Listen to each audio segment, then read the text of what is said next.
কেউ কি নতুন ভিডিও দিয়েছে?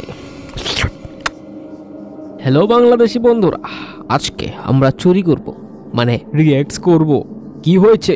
ও কি হয়েছে না? ও কি হয়েছে দাদা? ও কি হয়েছে না? হয়েছে একটা পাদ এসেছে, মেরে দিলাম, একটু এগিয়েও দিলুম, শান্তি। তো কেন চলো, আজকে আমরা কথা বলবো ইউটিউব ভিডিও এর copy paste button, I mean reaction চ্যানেলদের ট্যালেন্ট হচ্ছে এরা ভিডিও আপলোড দিতে পারে। এদের ফেমাস হওয়াটা এদের জন্য যতটা না অবদান রাখে তার চেয়ে বেশি অবদান রাখে এদের ওয়াইফাই রাউটাররা। এদের ক্রিয়েটিভিটি আর এসপি ক্রিয়েশনের ব্রেন দুইটাই এক্সিস্ট করে কিনা খোঁজা লাগে। এরা খালিদ ফারহানের বড় ভাই। স্ক্যামার বলুক না কেন, টাকা তো আসতেছে, সম্মান কিন্তু আমার নামে পেটেন্ট করা করছে। একটু দেখি। হ্যাঁ, ইউটিউবের নিচে কমেন্ট আছে, কমেন্টও মানুষ সব ভাবে না যেটা ব্র্যাক টাইপ এরকম কিছু। আমার মতো অনেকেই আছে যারা আরও হয়তো ভালো করতেছে আমার থেকে, বাট তারা ওই রকম রেসপেক্ট পায় না যেরকম রেসপেক্ট আমি পাই। বাট আমরা যেহেতু বাংলা কন্টেন্ট নিয়ে কথা বলতেছি, বাংলা কন্টেন্টে এই ব্যাপারটা নাই।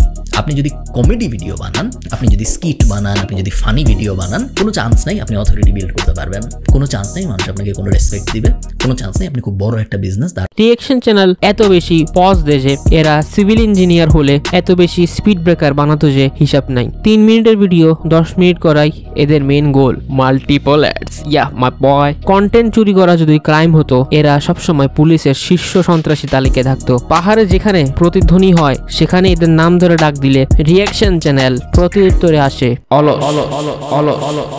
এদের থাম্বনেল গুলা রিঅ্যাকশন এমন থাকে, কোষ্ঠকাঠিন্য এদের জাতীয় রোগ।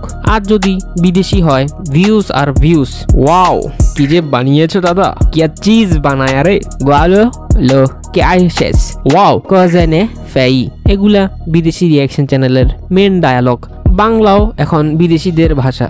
হ্যাঁ, ফালতু ক্রিঞ্জ যাই হোক না কেন ভিডিও, এগুলা কিন্তু বলতেই হবে। যে কোনো দেশের নাম লিখে গায়ে, মানে যে কোনো দেশের নাম লিখে গায়ে রিঅ্যাকশন বাংলাদেশি লিখলে তুমি বুঝবা। তো যাদের ভাষা বাংলা, যাদের 80% অডিয়েন্স বাংলাদেশি কিন্তু ভাব এমন যে তারা বিদেশি। সব ইন্ডিয়ান গাইদের রিঅ্যাক্টস নিয়ে কথা বলা চেয়ে একজনকে নিয়ে কথা বললা সেম, কারণ যে লাউ সে কদু, সবগুলা একই ক্ষেত্রের ফসল।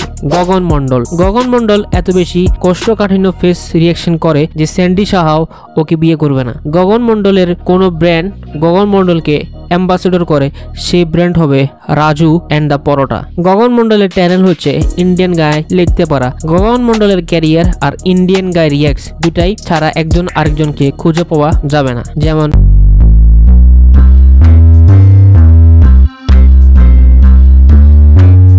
এখন থেকে 1 বছর আগে গগন মন্ডলকে জিজ্ঞেস করা হলে তোমার ক্রিয়েটিভিটি কি, আমি ইন্ডিয়ান ফ্ল্যাগের ইমোজি টাইটেলে অ্যাড করতে পারি। আর এখন আমি ইন্ডিয়ান ফ্ল্যাগের ইমোজি টাইটেলে অ্যাড করতে পারি।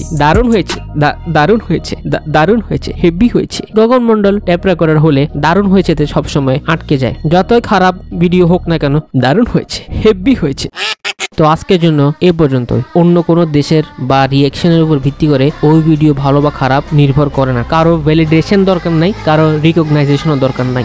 আর যদি ভিডিও ভালো লাগে একটা লাইক করে দাও, আর যদি নতুন হও সাবস্ক্রাইব করো। বাই।